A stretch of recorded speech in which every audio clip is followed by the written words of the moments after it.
Hello YouTube, this is Mary Skin. Welcome back to my channel. So in today's video, gagawa na po talaga ako ng skincare routine. Marami sa inyo yung nag-request sa akin kung ano yung ginagawa ko sa face ko or yung skincare routine ko. Actually, I'm not going to say this is a routine kasi hindi ko naman siya ginagawa every day or every night or whatsoever. It's not really very usual because I know it's not really good na matulog ka with makeup on, but minsan nakakatulog ako nang may makeup ako sa mukha kasi talagang pag-uwi sa bahay parang pagod na mag-undo ganun. So ginagawa ko, natutulog ako, but thank God I actually was just blessed with skin type na hindi masyadong oily. So thank God wala naman po akong mga acne scars or whatsoever ganun. So ngayon I will just be showing to you how I just clean my face and the products that I'm using every now and then kapag nag-iisipan kong mag-skincare. But this is just actually also to inform you that kahit hindi ako nag-facial wash or nag-toner minsan, make sure ko talaga na hydrated yung face ko. So I have some stuff that I will be showing to you later on that I use for hydration, especially yung mga mist ng Human Nature. Mist ng Human Nature, so meron ako yan to hydrate my skin. Alright, so if you want to know how if you would want to know the skincare not routine video, please proceed.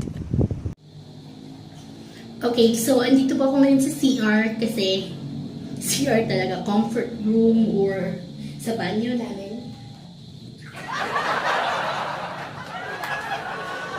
Chicken, button. Okay, so first is we will do the gentle exfoliating facial wash. So again, it's Celatec. So by the way guys, gusto kong gamitin yung Celatec kasi di ko lang alam, but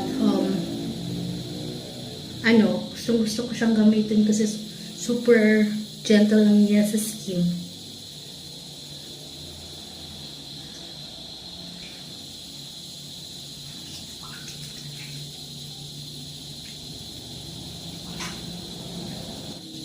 Gusto ko siya kasi may siyang distinct na amoy pero hindi naman bothering. So next, after ko mag facial scrub, ito Celatec, from Celatec again, toner, hydration toner. Alam niyo na. So, ayan parang yung buong pang skincare ko ay galing sa Celatec. So, Celatec people! Baka naman!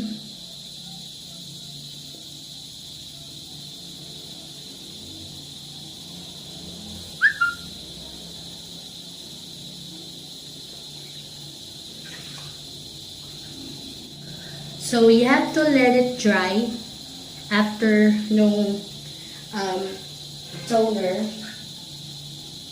and then Celatec moisturizer.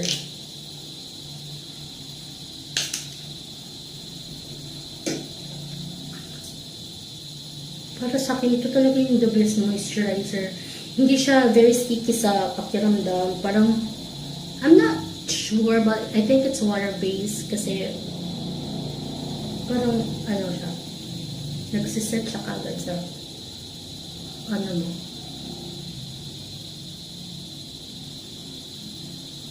Okay, so ang ginagawa ko, I'll just let it sit on my face. Alright, so what I'm gonna do is we'll go back sa babalik kayo sa inyo. Okay, so I'm back here sa kwarto ko. Tapos wala nang moisturizer sa mukha ko. So nag-set na yung moisturizer. So what I do next is nagsaspray pa rin ako ng moisturizer and in-alternate ko tong Human Nature. Wait lang. Focus ba? Ayan. Human Nature Rose Dew Mist at yung Human Nature Hydrating Face Mist. Parang aloe vera ito.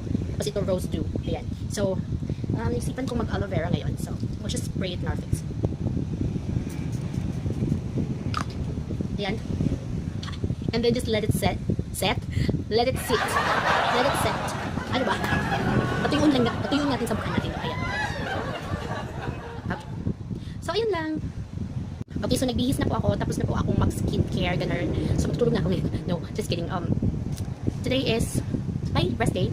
So, I'm not sure if I'm staying home or gagala ako. But, yeah. I hope you liked the clip that I've shown you regarding sa ginagawa ko sa face ko, and I hope it helps you. And if you do like this, video, just click like and then subscribe if you haven't subscribed yet. And if you would want to comment anything, just have to comment down below. And then, please, if you would want to tell the people, tell the good news to the people, then please share. Alrighty, so thanks for watching. Ciao.